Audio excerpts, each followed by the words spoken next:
हम लोगों ने कल एक प्रॉब्लम देखा था, ठीक है, एफिशिएंसी वाले पे। आज एक और प्रॉब्लम देखेंगे और देखेंगे क्या क्या उसमें अननोन्स हो सकते हैं जो हमें कैलकुलेट करने के लिए एग्जाम में आ सकता है।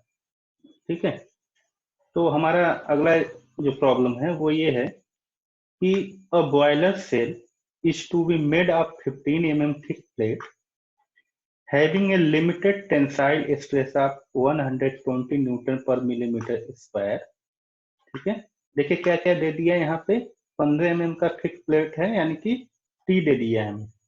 Having a limited tensile stress of 120 newton per millimetre square, यानी कि लिमिटेड टेंसाइल स्ट्रेस की वैल्यू दे दी है 120 न्यूटन पर मिलीमीटर स्क्वायर।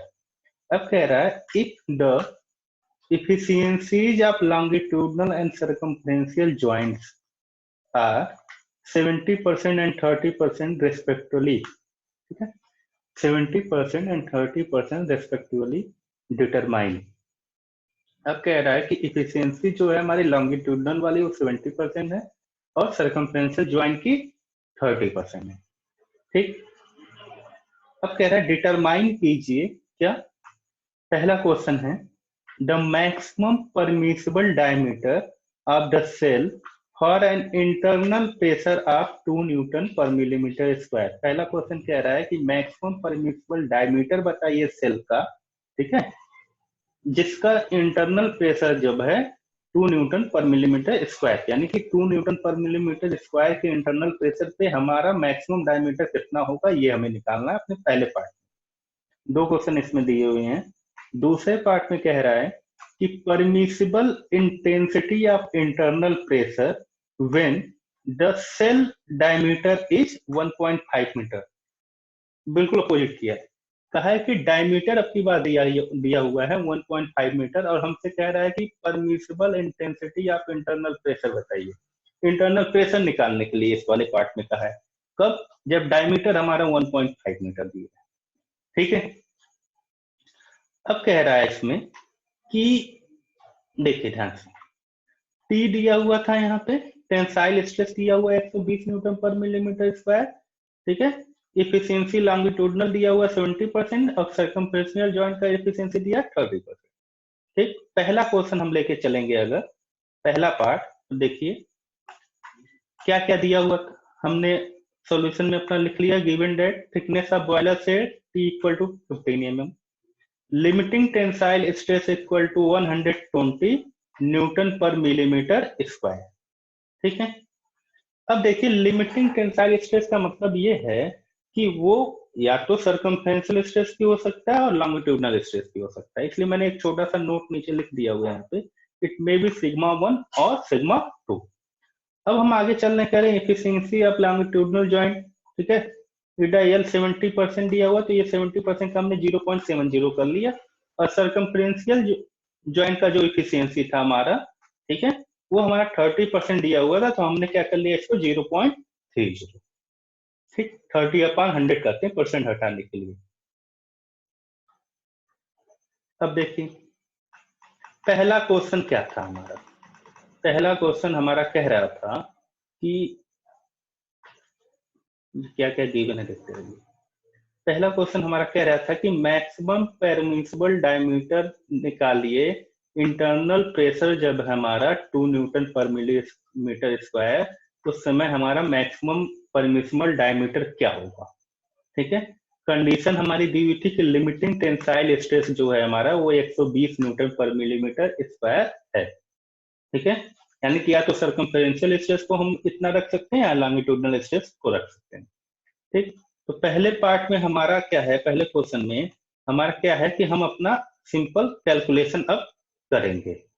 ठीक है, कैलकुलेशन में क्या करेंगे, सबसे पहली कंडीशन हम ले रहे हैं क्या कि टेकिंग लिमिटिंग टेंसाइल स्ट्रेस, क्या ले रहे हैं, टेकिंग लिमिटिंग टेंसाइल स्ट्रेस कितना,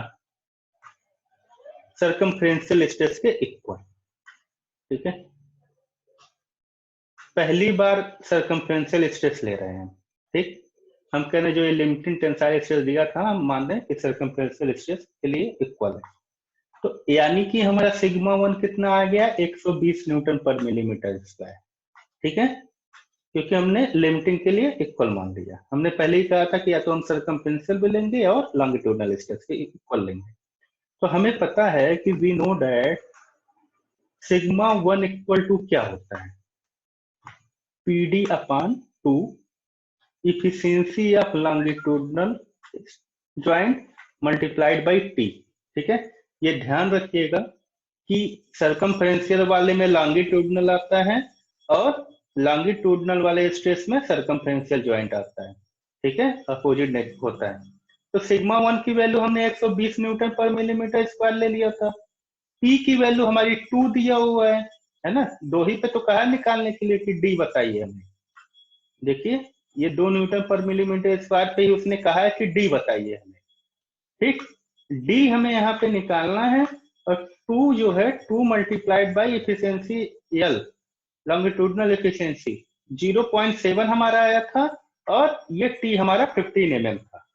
ठीक है, अब यहाँ से डी इक्वल टू क्या हो गया, 120 multiplied by 2 multiplied by 0.7 multiplied by 50 upon 2, तो ये हमारा हो गया 1260 mm। ठीक है, ये हो गया हमारा 1260 mm। यहाँ से डी की वैल्यू आ गई हमारी किस वाले कंडीशन से, जब हम लिमिटिंग स्ट्रेस को सर्कमफ्रेंशियल स्ट्रेस के इक्वल कर रहे थे। ठीक, ये हमारी पहली कंडीशन थी।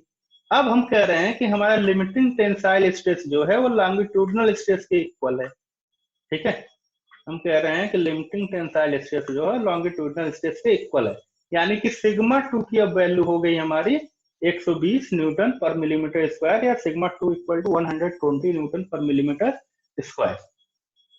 ठीक, सिग्मा 2 की वैल्यू अब हमें we know that sigma 2 equal to PD upon 4 circumferential efficiency. ठीक है, या efficiency of circumferential joint beta c multiplied by t. P की वैल्यू 2 हमें पता ही था, सिग्मा 2 120 हमारा 120 न्यूटन पर मिलीमीटर स्क्वायर। ध्यान रखिएगा पी और सिग्मा 2 की यूनिट सेम होनी चाहिए। डी हमें निकालना है, 4 हमारा है ही, और सर्कमफ्रेंशियल ज्वाइंट की एफिशिएंसी हमारी आई थी 0.30। पी की वैल्यू हो गई हमारी 15। ठीक है, डी इक्वल टू क्या हो गया, 120 multiplied by 4 multiplied by 0.30 multiplied by 15 upon 2। ठीक है, डी की वैल्यू यहां से हमारी आ गई 1080 मिलीमीटर। ठीक, मैंने कल ही बताया था कि स्ट्रेस जो है डी के डायरेक्टली प्रोपोर्शनल है। ठीक है, यानी कि डी की जो है मिनिमम वैल्यू लेंगे हम दोनों कंडीशन से। इस वाले में आया था हमारा कितना 1260, और इस वाले में आया दूसरे वाले से 1080 mm। ठीक है, 1080 मिलीमीटर। ठीक, दस from both condition minimum value is 1080 mm। ठीक है, यही मिनिमम वैल्यू हमारी क्या होगा, हमारे लिए क्या होगा, आंसर होगा। Thus the maximum diameter of shell is 1080 millimetre. ठीक है,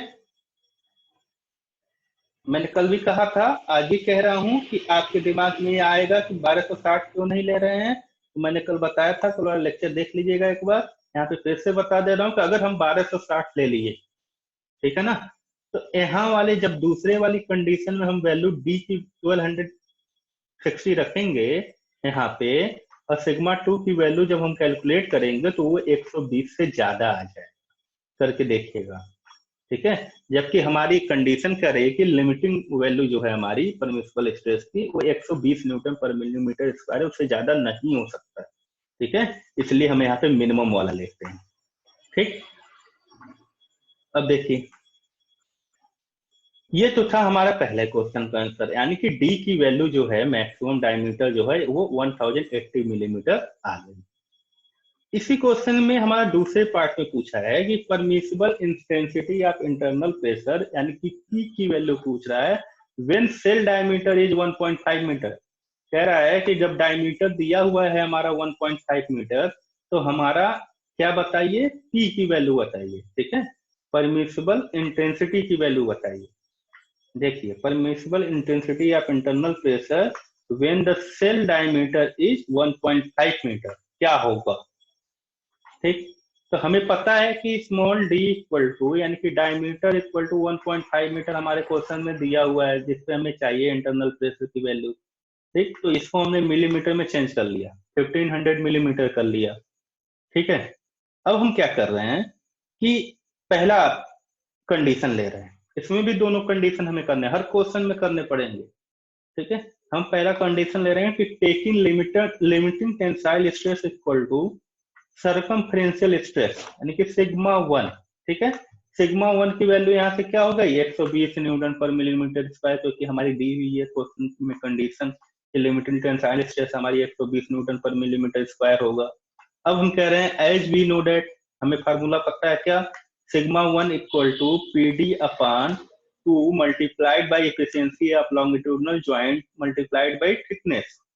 ठीक है, सारी वैल्यू देखिए दी हुई है, सिग्मा 1 की दी हुई है 120, पी अननोन है हमारा, डी डायमीटर 1500 दिया हुआ है, ये 2 हमारा है ही फार्मूले में, और लॉन्गिट्यूडनल एफिशिएंसी दिया हुआ 0.70, और ये टी की वैल्यू 15 ठीक है, पी हमें निकालना था। अब यहाँ से मैथमेटिकल कैलकुलेशन करेंगे, पी इक्वल टू क्या कर लेंगे हम, पी इक्वल टू करेंगे 120 multiplied by 2 multiplied by 0.7 multiplied by 15 upon 1500।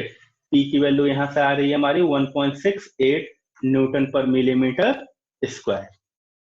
ठीक है, अब देखिए आगे एक वैल्यू आ गई हमारी पी की। अब हम सेकेंड कंडीशन ले रहे हैं।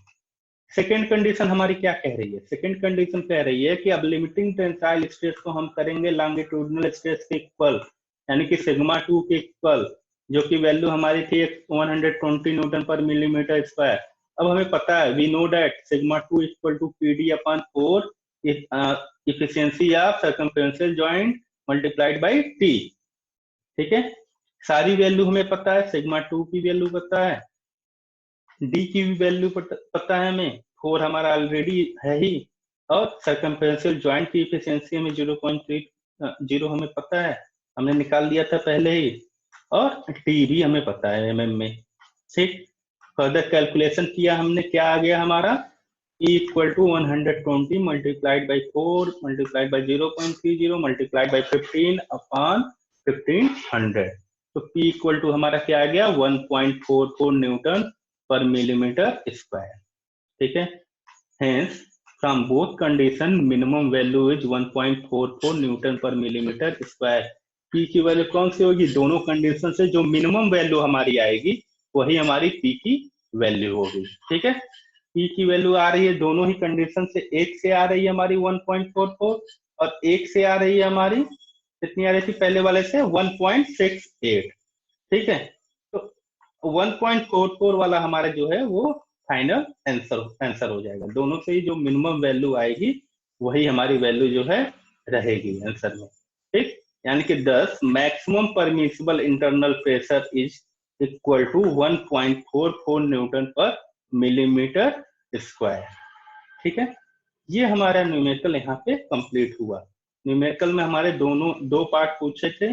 पहले पार्ट में हमारा क्या पूछा था कि E दिया हुआ था, D निकालना था, दूसरे पार्ट में हमारा D गिवन था और P निकालना था। ठीक है, ये ऐसे न्यूमेरिकल आएंगे हमारे और 10 मार्क्स के आएंगे यूनिवर्सिटी एग्जाम में। ठीक है।